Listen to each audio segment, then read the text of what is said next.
May kasabihan, kapag tinuruan mo ang taong mangisda sa karagatan, hindi siya magugutom kailanman.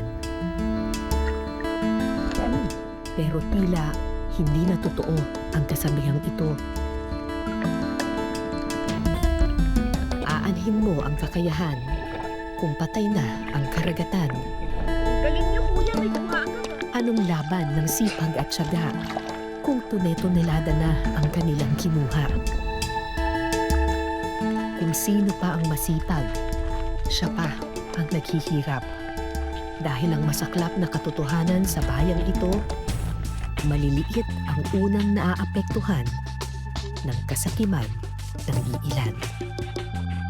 Ako po si Cara David at ito po ang Eyewitness.